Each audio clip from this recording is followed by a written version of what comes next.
वासुदेवाय। ओम नमो भगवते वासुदेवाय। ओम नमो भगवते वासुदेवाय। नारायणं नमस्कृत्य नरं चैव नरोत्तमं देवीं सरस्वतीं व्यासं ततो जयम् उदीरयेत्। नष्टप्रायेषु अभद्रेषु नित्यं भागवत सेवया Bhagwati उत्तमश्लोके भक्तिर्भवति नैष्ठिकी। Hare Krishna. So, we have to start from which shloka? Hmm, 1 second. We have to start from 15, I think. Yeah. तो हम महारानी कुंती की प्रार्थनाएं पढ़ रहे हैं। और महारानी कुंती की प्रार्थनाएं अभी प्रारंभ नहीं हुई हैं।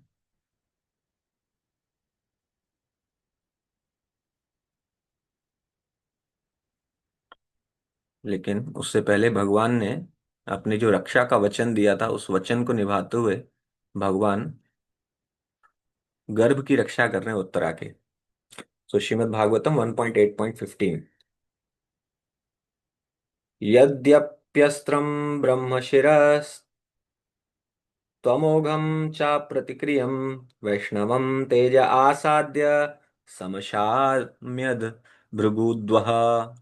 O Shaunaka, glory of Bhrugu's family, although the supreme Brahmastra weapon released by Ashwatthama was irresistible and without check or counteraction, it was neutralized and foiled when confronted by the strength of Vishnu, Lord Krishna, purport.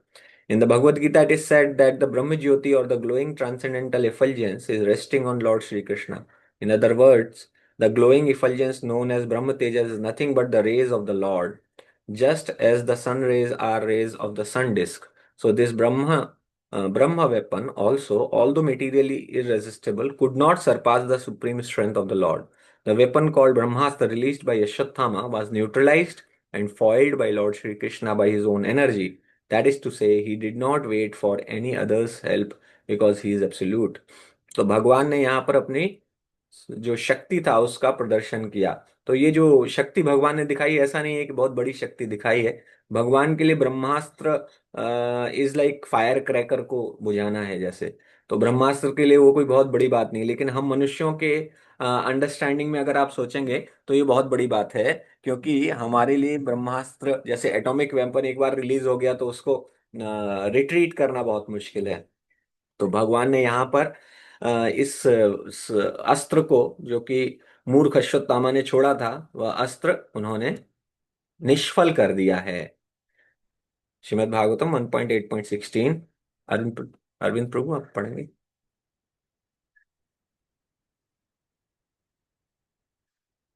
Mute है। मामंस्था हे एताद् आश्चर्येम सर्वचर्ययानेन च्युते या इदमं मयाया देवाया सृजत्य अवति हन्ति आजः। Translation: O Brahmanas, do not think this to be especially wonderful in the activities of mysterious and infallible personality of Godhead. By his own transcendental energy, he creates, maintains, and annihilates all material things, although he himself is unborn. The activities of the Lord are always inconceivable to the teeny brain of the living entities. Nothing is impossible for the Supreme Lord, but all his actions are wonderful for us, and thus he is always beyond the range of our conceivable limits. The Lord is the all powerful, all perfect personality of Godhead. The Lord is 100% perfect, whereas others, namely Narayana, Brahma, Shiva, the demigods, and all other living beings, possess only different percentage of such perfection. No one is equal to or greater than him. He is unrivaled. तो सुतो गोस्वामी जो कह रहे हैं वही last time में कह रहा था कि सुतो गोस्वामी जिस प्रकार से बता रहे हैं कि ये क्या है, ब्रह्मा भगवान की इस शक्ति से क्या हमें बहुत आश्चर्य होना चाहिए? इसमें बहुत बड़ा आश्चर्य नहीं है। क्योंकि भगवान तो संपूर्ण ब्रह्मांडों को निर्माण करते हैं और उनको विनाश भी कर देते हैं, संपूर्ण रूप से समाप्त कर देते हैं। तो भगवान के लिए एक छोटे ब्रह्मास्त्र को निष्फल कर कर देना बहुत बड़ी बात नहीं है। क्योंकि हम अपने छोटे से दिमाग से, छोटी सी बुद्धि से हम अनंत को समझने का प्रयास करते हैं। जो अनंत है, उस अनंत को समझने का प्रयास हमारा निष्फल ही होगा। क्योंकि अगर हम बुद्धि से उसका अनुमान लगाने की कोशिश करेंगे तो हम उनको नहीं समझ पाएंगे। तो भगवान के लिए कुछ भी असंभव नहीं है। असंभव शब्द भगवान की डिक्शनरी में नहीं है। जैसे शिल प्रभुपाद जी भी कहते थे कि इम्पॉसिबल इज, जो इम्पॉसिबल वर्ड है वो भक्त की डिक्शनरी में नहीं होना चाहिए। क्यों? क्योंकि भक्त जो है भगवान की शक्ति का आधार लेकर चलता है, उसी का फाउंडेशन मान के चलता है। जब अंगद ने पैर जमाया था रावण की सभा में, तो क्या अंगद का पैर कोई उखाड़ नहीं सकता था? कितने कितने बलिशाली लोग थे, रावण स्वयं आने आ गया था, लेकिन क्यों नहीं उखाड़ सका? क्योंकि जब उन्होंने पैर जमाया था तो उन्होंने एक ही शरण ली थी, कि भगवान राम की शरण ली थी। भगवान राम का नाम लेके ये पैर जमाया था कि कोई नहीं उखाड़ पाएगा। तो उनको अपने ऊपर, अपनी शक्ति पर अंगद को विश्वास नहीं था, उन्हें विश्वास था भगवान राम की शक्ति पर, कि मैं भगवान राम का सेवक हूं, उनके नाम से मैं इस पैर को जमा रहा हूं, उनके नाम को स्थापित करने के लिए मैं ये करने वाला हूं। तो जब इस प्रकार से कोई भक्त भगवान के महानता को स्थापित करने के लिए कोई कार्य, बड़ा कार्य उठाता है, तो भगवान की शक्ति उसमें आ जाती है। भगवान अपनी शक्ति से उसे शक्तिपात कर देते हैं उसके अंदर। उसको शक्त्यावेश अवतार कहते हैं। शिल प्रभुपाद जी ने जो काम उठाया, शिल प्रभुपाद जी ने इतना बड़ा मैराथन वर्क जो शिल प्रभुपाद ने उठाया, इतना बड़ा कार्य, इतना बड़ा कार्य संसार में किसी ने सोचा नहीं। कितना बड़ा कोई चमत्कार इस प्रकार से हो सकता है कि यहाँ इंडिया से वो कुछ रुपए लेके गए, और जिनकी अमेरिका में कोई वैल्यू भी नहीं थी, और उन्होंने उससे वर्ल्ड वाइड मूवमेंट स्थापित स्थापित कर दिया। ऐसा एक आंदोलन स्थापित कर दिया जो कि पूरे विश्व में आज जाना जाता है। 1000 से ज्यादा सेंटर हैं आज इस्कॉन के। शिल प्रभुपाद ने 14 साल, उन्होंने 12 साल में 14 बार भ्रमण कर लिया पूरे विश्व का। जगह जगह 108 मंदिरों की स्थापना की, सेंटरों की स्थापना की। तो शिल प्रभुपाद ऐसा मैराथन टास्क क्यों कर पाए? इतना बड़ा जो हरक्यूलियन टास्क जिसको कहते हैं, हरक्यूलस को बड़ा महान जो यूरोपियन उसमें है, माना जाता है, ग्रीक है, शायद ग्रीक है। तो ग्रीक गॉड में हरक्यूलस, तो वो हरक्यूलस बहुत बड़ा पर्वत उठाए हुए हैं, वो मतलब धरती को उठाए हुए हैं हरक्यूलस। तो उनकी फोटो आपने देखी होगी हरक्यूलस की। तो वास्तव में ऐसा ये कार्य हरक्यूलियन टास्क कहा जाता है, इसीलिए क्योंकि उसने पृथ्वी को भी उठा लिया। तो पृथ्वी को उठाने की क्षमता किसमें है? भगवान ने वराहदेव के रूप में पृथ्वी को उठाया था। और इसी प्रकार से शील प्रभुपाद ने पूरे विश्व में एक ऐसे मूवमेंट की स्थापना की जिसमें उन्होंने भगवान कृष्ण को केंद्र रखा। और भगवान कृष्ण, जिसको विदेश में लोग जानते भी नहीं थे, जिनके नाम को, उनके नाम को लेकर आज अपना पूरा जीवन समर्पित कर रहे लोग। उस समय उन्होंने समर्पित कर दिया, आज 40-50 साल से वो सन्यासी हैं। ऐसे ऐसे लोगों को उन्होंने भक्ति में लेकर आए। तो ऐसा कार्य कोई कैसे कर सकता है जब तक भक्त को भगवान की शक्ति ना मिले? तो भगवान अपने भक्तों को, जो शुद्ध भक्त होते हैं, जिसके मन में केवल एक ही अभिलाषा है कि मैं भगवान की महानता को स्थापित करूंगा, अपनी महानता को स्थापित करने की इच्छा नहीं है। बहुत सारे आंदोलन आए, उन्होंने अपने आंदोलन के नाम अपने नाम पर रखे, so and so mission, so and so mission. So and so mission जैसे ही आप कर देते हो, जिसमें आप अपना नाम डाल देते हो, उसके बाद वो जो शक्ति है वो अपने तक ही सीमित रह जाती है। जैसे आप कहते हो कृष्णाज मिशन, हरे कृष्ण आंदोलन, ये कृष्ण का आंदोलन है, कृष्ण की शक्ति आ जाती है। तो कृष्ण की शक्ति इसमें आ गई, और भगवान ने ऐसा आंदोलन अपने भक्त के माध्यम से स्थापित किया कि आज पूरा विश्व इससे लाभान्वित हो रहा है। यस प्रतीक प्रभु।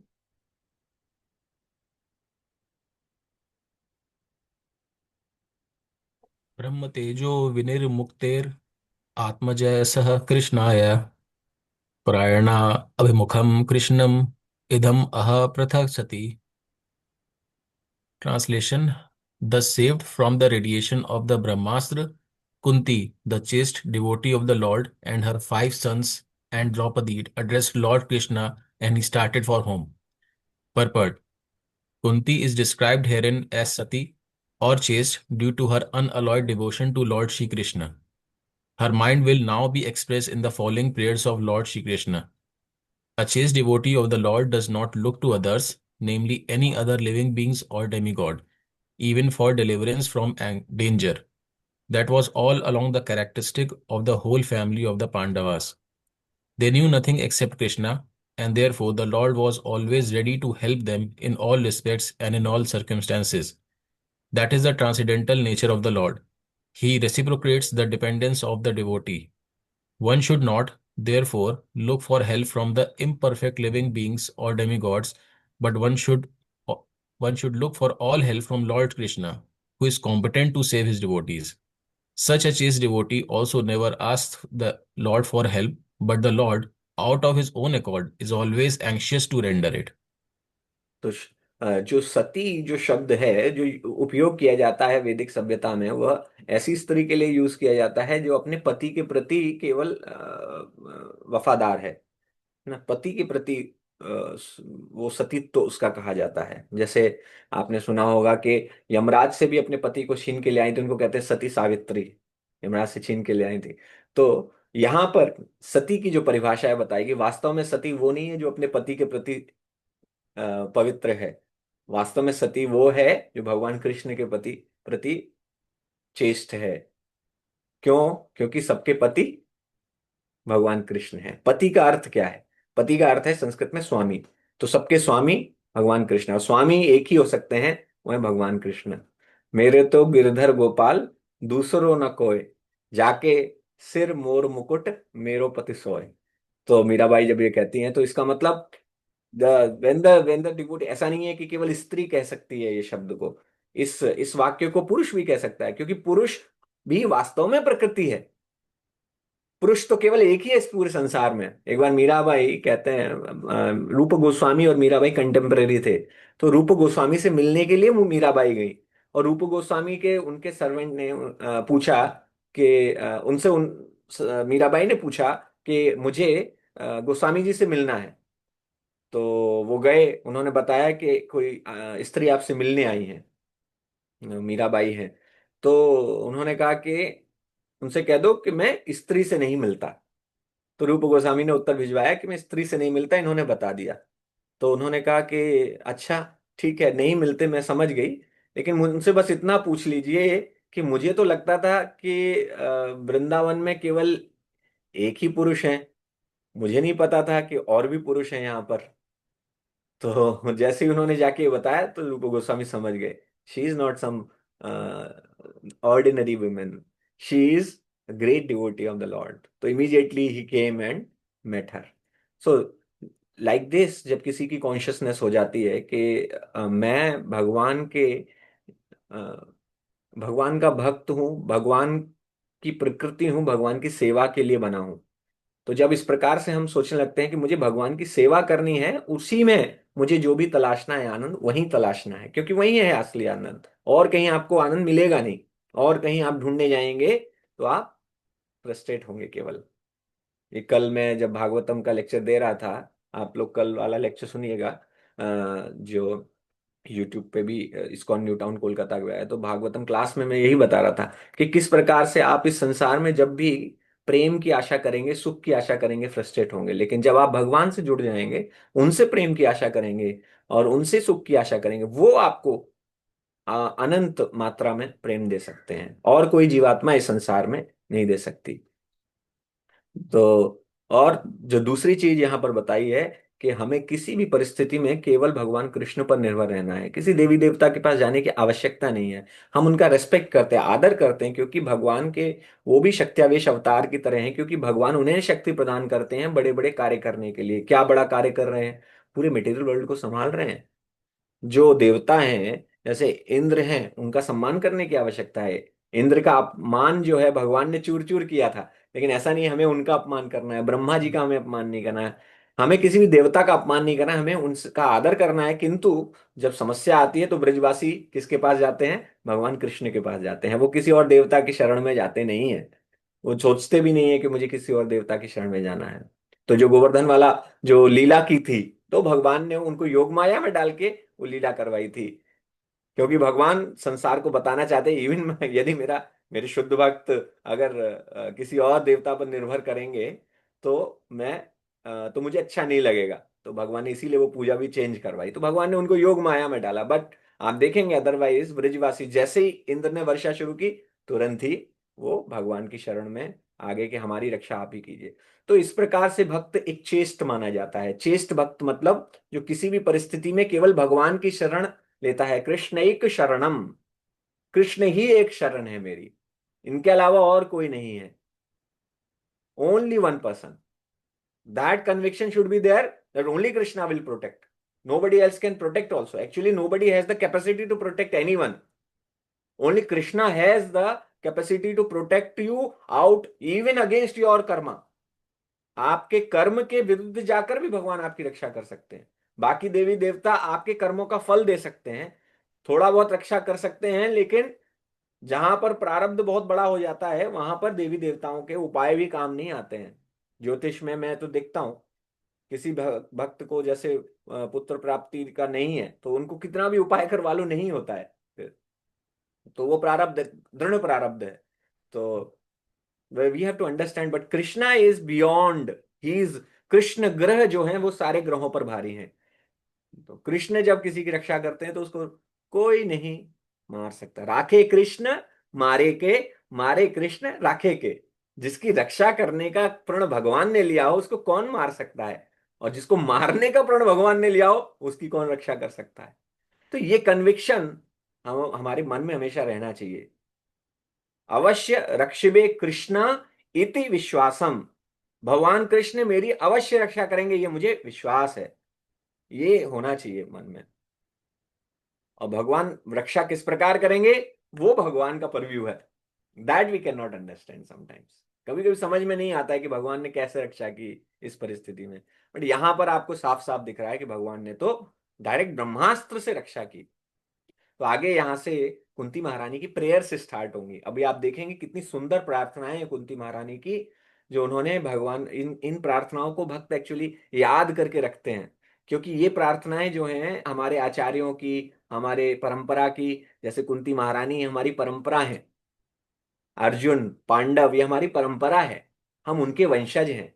हम भक्ति में आए हैं, हम उनके वंशज हैं। हमें ये फील करना चाहिए मैं इनके वंशज हूं, मैं कोई अपने ब्लड लाइन जो चली आ रही है वो उस डीएनए वाला वंशज नहीं हूं उसका, मैं इनका वंशज हूं। तो कुंती महारानी की प्रार्थना है, हमें उन्हें दोहराना चाहिए और याद करना चाहिए, सीखना चाहिए उनसे कि किस प्रकार से भगवान का गुणगान किया जाए और किस प्रकार से भगवान से प्रार्थना की जाए। That's how in that consciousness we should always chant Hare Krishna Krishna Krishna Hare Hare, Hare Ram Ram Ram Hare Hare. ग्रंथराज श्रीमद् भागवतम की जय। शिल प्रभुपाद की